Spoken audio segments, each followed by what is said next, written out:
नमस्कार साथियों, स्वागत है आप सभी का ज्ञानधारा गुरुकुलम यूट्यूब चैनल पे। मैं विजय उपाध्याय आप सभी लोगों का स्वागत करता हूं।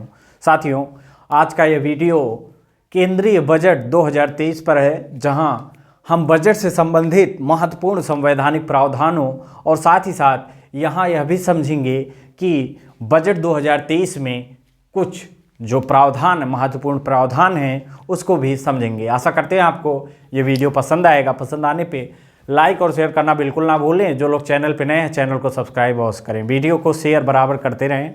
आइए साथियों, देखते हैं 2023 के बजट से संबंधित कुछ महत्वपूर्ण प्रावधानों को, जो प्रतियोगी परीक्षाओं की दृष्टि से बहुत ही महत्वपूर्ण होगा। प्रिय साथियों, जब हम बजट की चर्चा करें उससे पहले भारतीय संविधान का अनुच्छेद 112 संविधान का जो आर्टिकल 112 है, यह संबंधित है बजट से, जहां एक वित्तीय वर्ष के लिए बजट का अर्थात जो आय और व्यय का विवरण होता है वह बजट के रूप में प्रदर्शित किया जाता है। ठीक है, तो यहाँ सबसे पहले हम लोग देखेंगे कि परिचय क्या, अर्थात कुछ जो बजट से संबंधित महत्वपूर्ण प्रावधान हैं, संवैधानिक उपक्रम है, उसको भी समझेंगे। ठीक है, तो क्या होता है, अभी देखिए वित्त मंत्री, जो इस समय भारत की वित्त मंत्री हैं, श्रीमती निर्मला सीतारमण जी ने वित्त वर्ष 2023-24 के लिए बजट प्रस्तुत किया है।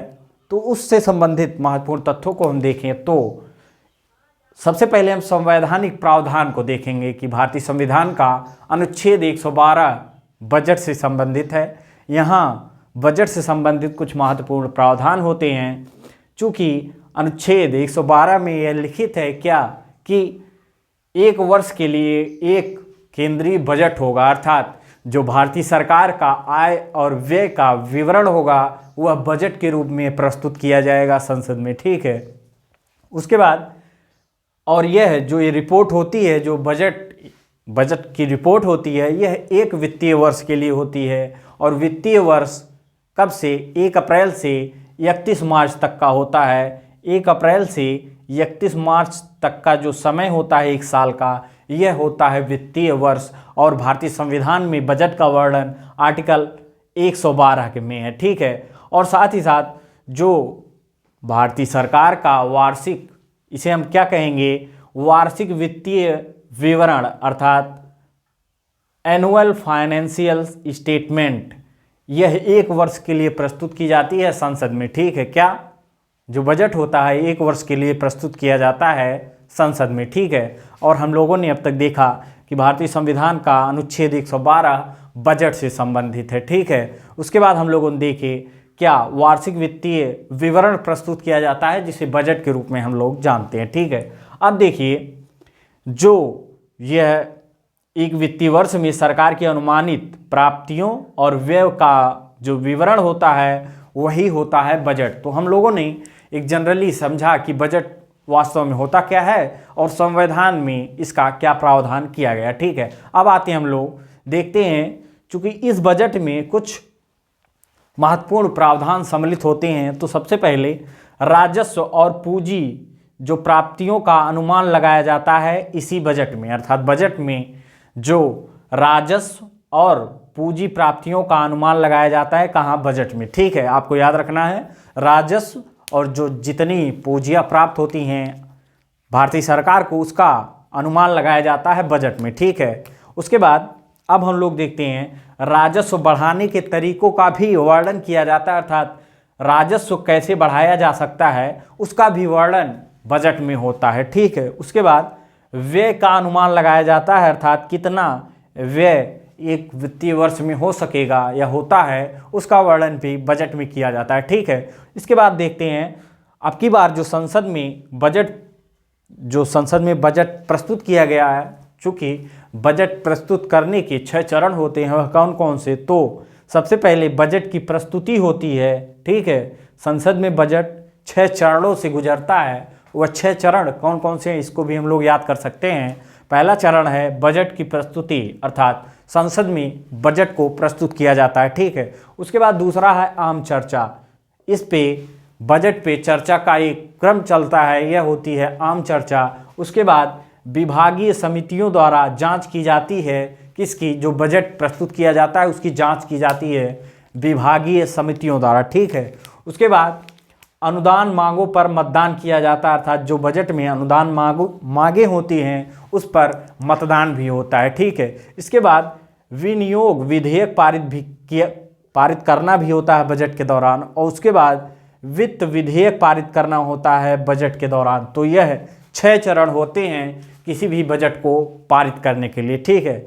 उसके बाद हम लोग देखते हैं अब महत्वपूर्ण बिंदु, बजट 2023 के प्रमुख बिंदुओं, अर्थात जो महत्वपूर्ण बिंदु रहे हैं बजट 2023 से संबंधित, उसको भी हम लोग देखते हैं। तो प्रिय साथियों, चूँकि जो 2023 का बजट है यह समावेशित विकास का है, अर्थात जो केंद्र सरकार की नीति रही है सबका साथ सबका विकास सबका विश्वास, उसी के क्रम पर आधारित है वर्ष 2023 का बजट, जिसमें सभी चाहे वह आम नागरिक की भी चर्चा की गई है और साथ ही साथ जितने भी विभाग हों उन सबको बराबर एक उचित मात्रा में व्यय दिया गया है, ठीक है। तो यहाँ समावेशी विकास पर ध्यान केंद्रित करना और साथ ही साथ जो विशेष रूप से सबका साथ और सबका विकास, सबका साथ और सबका विकास पर आधारित हो, और कैसे हो, तो यहाँ किसान, युवा, SC ST OBC, विकलांग, और साथ ही साथ चूँकि विकलांग को दिव्यांग कहा जाता है, दिव्यांग, और साथ ही साथ EWS अर्थात इकोनॉमिकल वीकली सेक्शन, ठीक है, आर्थिक रूप से कमज़ोर वर्ग, ठीक है, पर विशेष ध्यान दिया गया है बजट 2023 के दौरान। और उसके बाद हम लोग देखें तो वंचितों को वरीयता प्रदान की गई है बजट के दौरान, अर्थात इस बजट में जो वंचित वर्ग है उसको भी वरीयता प्रदान की गई है, ठीक है। और उसके बाद जम्मू कश्मीर, लद्दाख और नॉर्थ ईस्ट के स्टेट अर्थात पूर्वोत्तर भारत के जो प्रदेश हैं उस पर, जो राज्य हैं उस पर विशेष ध्यान दिया जाएगा, अर्थात इस बजट में उनको विशेष प्रावधान दिया गया है। किसको किसको, तो जम्मू कश्मीर, लद्दाख और पूर्वोत्तर भारत के राज्य, ठीक है। उसके बाद हम लोगों ने अब तक देखा बजट 2023 के प्रमुख बिंदुओं को। चूँकि बजट का ये जो वीडियो है ये जनरली इंट्रोडक्शन समझेंगे कि बजट क्या है, चूँकि वीडियो बहुत ज़्यादा लंबा हो सकता है बजट पर। जो इंडियन इकोनॉमी सीरीज में हम लोग बजट एक स्पेशल वीडियो वहाँ देखेंगे बजट से संबंधित, ठीक है, क्या होता है और अब तक कैसा रहा है बजट का, जो क्या कैसे होता रहा है उसको हम लोग इंडियन इकोनॉमी सीरीज में समझेंगे, ठीक है। उसके बाद देखते हैं करंट अफेयर्स का वीडियो है, करंट अफेयर्स से संबंधित जो बजट से, चूँकि बजट आ चुका है और इससे संबंधित प्रतियोगी परीक्षाओं में प्रश्न आपको ज़रूर मिलने वाले हैं, ठीक है।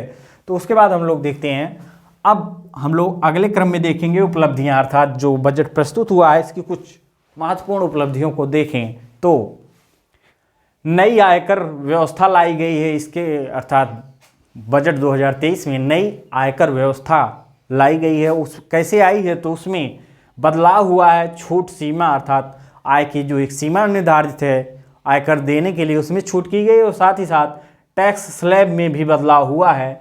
यह 2 महत्वपूर्ण बदलाव रहे हैं, अर्थात नई आयकर नीति लाई गई है, ठीक है, नई आयकर व्यवस्था लाई गई है, ठीक है। और पहली बार रेलवे को 2.4 लाख करोड़ अर्थात 2.40 लाख करोड़ रुपए आवंटित किए गए हैं भारतीय रेलवे को, ठीक है। उसके बाद चूँकि यह पहली बार वित्त मंत्री ने अर्थात निर्मला सीतारमण जी ने क्या कहा कि यह जो बजट है यह अमृतकाल का बजट है, अर्थात यह अमृतकाल जो भारत अमृतकाल मना रहा है वह अमृत महोत्सव का अर्थात अमृतकाल का बजट है। तो यह अमृतकाल का बजट है। तो अमृतकाल में 3 प्रावधान किए गए हैं, अर्थात अमृतकाल 3 विजनों पर कार्य कर रहा है। कैसे कैसे, पहला विजन हो जाता है युवा वर्ग पर विशेष ध्यान देते हुए नागरिकों के लिए समान अवसर की उपलब्धता कराना, यह बजट का एक विजन है। उसके बाद रोजगार सृजन में वृद्धि करना और साथ ही साथ सुदृढ़ और वृहत आर्थिक वातावरण का निर्माण करना भी विजन अर्थात अमृतकाल के विजन में सम्मिलित है। और यह बजट वर्ष 2023 का बजट है, यह अमृतकाल का बजट है, ठीक है। इसके बाद हम लोग देखते हैं, हम लोगों ने देख लिया कि यह जो 2023 का बजट है, 2023 वित्त वर्ष 2023 2024 का बजट है, यह अमृतकाल का बजट है। ठीक है, अब आगे हम लोग देख लेते हैं रुपए अर्थात जो 1 रुपये का सिक्का होता है उसको हम लोग परसेंटेज में डिवाइड कर दें तो कैसे आएगा, अर्थात भारत सरकार के पास 1 रुपये आता कहाँ से है और 1 रुपये का व्यय भारत सरकार कैसे करती है, इसको हम लोग देख लें। प्रतियोगी परीक्षाओं की जो मेंस लिखेंगे उसके लिए बहुत ही महत्वपूर्ण अगर आ जाए तो क्या रुपये आता कहाँ से है, अर्थात भारत सरकार के पास रुपये कहाँ से आता है। तो देखिए, आयकर से 15% रुपये आता है, अर्थात 1 रुपये को यदि हम डिफाइन करेंगे 1 रुपये को यहाँ आता कहाँ से और जाता कहाँ से है। ठीक है, तो आयकर 15% 1 रुपये में आता है आयकर से, भारत सरकार जो आयकर लगाती है, और 7% केंद्रीय उत्पाद शुल्क से आता है, 7% केंद्रीय उत्पाद शुल्क से, और निगम कर से 15% आता है, जीएसटी और अन्य करों से 17% आता है 1 रुपये का भारत सरकार के पास। उसके बाद सीमा शुल्क से 4% आता है, और ऋण रहित पूंजीगत प्राप्तियां 2% होती हैं, और कर रहित प्राप्तियां होती हैं 6%, और कर रहित प्राप्तियां होती हैं 6%। ठीक है, उसके बाद सीमा शुल्क यहाँ हो जाता है और ये हो जाता है कर रहित प्राप्तियां 6%, और ऋण और अन्य देयताएं से प्राप्त 34%। यह अर्थात 1 रुपये इस प्रकार डिफाइन होता है कि 1 रुपये भारत सरकार के पास कहाँ से आता है। ठीक है, अब हम आगे हम लोग देखते हैं रुपये अर्थात 1 रुपये भारत सरकार से जाता कहाँ है। ठीक है, तो अर्थात भारतीय सरकार 1 रुपये को व्यय कैसे करती है। तो पेंशन 4% पेंशन में व्यय होता है, अन्य व्यय 8% होता है, और करों एवं शुल्कों में राज्यों का हिस्सा 18%, अर्थात यह 18% आपका हो जाता है, 4% आपका यहाँ है, और अन्य व्यय ये रहा आपका अन्य व्यय 8%।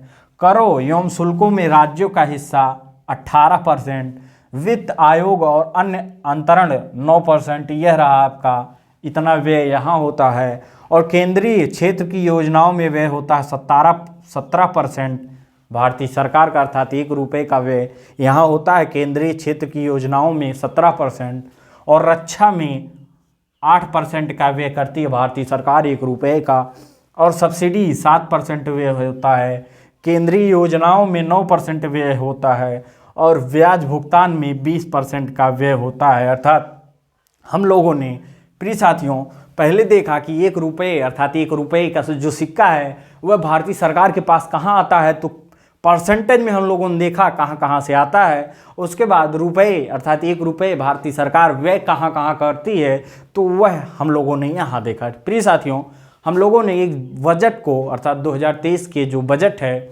इसको थोड़ा सा समझने का प्रयास यहाँ किया। आशा करते हैं आपको ये पसंद आएगा, क्योंकि जब हम लोग आगे देखेंगे तो इससे रिलेटेड एक और वीडियो आपको मिलेगा। जय हिंद, वंदे मातरम। मिलते हैं अगले वीडियो में। Thank you for watching.